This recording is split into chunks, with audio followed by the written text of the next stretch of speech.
வணக்கம். இன்றைக்கி நம்ம பார்க்க போகிற சமையல் என்னென்னு பார்த்தீங்கன்னா, இட்லி, தோசை, ஊத்தப்பம், சப்பாத்தி எல்லாம் தொட்டு சாப்பிட்ற மாதிரி ஒரு அருமையான எள்ளு சட்னி எப்படி செய்யலாங்கிறத பார்க்கலாம். வாரத்தில் ஒரு 3 நாள் 4 நாள் இந்த மாதிரி எள்ளு சட்னி எடுத்து வந்தோம்னா நல்ல இரும்பு சத்து கிடைக்கும். ஸோ வாங்க அதை எப்படி செய்யலாங்கிறத பார்க்கலாம்.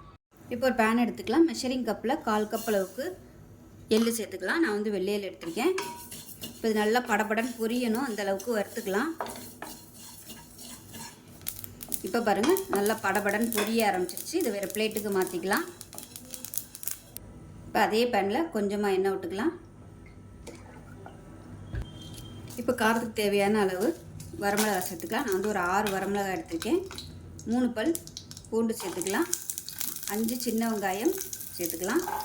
ஒரு கொத்து கருவேப்பிலை சேர்த்துக்கலாம். ஃபஸ்ட் இதை வதக்கி விட்டுக்கலாம்.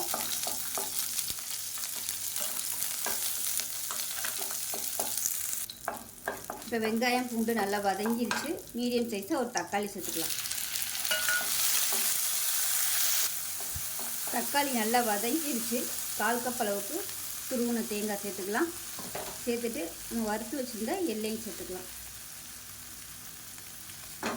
சேர்த்துட்டு எல்லாத்தையும் நல்லா ஒரு பரட்டி விட்டுக்கலாம். இப்போ தேவையான அளவுக்கு உப்பு சேர்த்துக்கலாம். இப்போ கேஸ் அமர்த்திடலாம். அமர்த்திட்டு ஆறுனது மிக்ஸி ஜாரில் சேர்த்து அரைச்சிட்டு பார்க்கலாம். இப்போ பாருங்கள், சட்னி நல்லா நைஸாக அரைச்சாச்சு. ஒரு பவுலுக்கு மாற்றிக்கலாம். இந்த சட்னி நீங்கள் நல்லா தண்ணியாகவே வச்சுக்கலாம். நான் வந்து கெட்டியாக தான் வச்சுருக்கேன். எள்ளு வாசனையோட சூப்பராக இருக்கும் இந்த சட்னி. மிக்ஸியை அலசிட்டு தண்ணி சேர்த்துக்கிறேன். இப்போ எப்பயும் போல் தாளித்து கொட்டிக்கலாம். கடுகு, உளுந்து, கருவேப்பிலை, 2 வரமிளகாய், கொஞ்சமாக பெருங்காயம் போட்டிருக்கேன். இப்போ தாளிச்சிட்டு இந்த சட்னியில் கொட்டிடலாம். அவ்வளோதான், அருமையான எள்ளு சட்னி ரெடி ஆகிடுச்சு. டேஸ்ட் நல்லா அட்டகாசமாக இருக்கும். நான் வந்து கட்டி பெருங்காயம் சேர்த்துருக்கேன். நீங்கள் தூள் பெருங்காயம் சேர்த்துக்கோங்க. இட்லி, தோசை, சப்பாத்திக்கெலாம் கூட நீங்கள் இது மாதிரி தொட்டு சாப்பிட்டிங்கன்னா நல்லாயிருக்கும். ஸோ இந்த வீடியோ பிடிச்சிச்சின்னா லைக் பண்ணுங்கள், கமெண்ட் பண்ணுங்கள், சேனலை சப்ஸ்கிரைப் பண்ணுங்கள், பக்கத்தில் பெல் பட்டனையும் ப்ரெஸ் பண்ணுங்கள். நன்றி.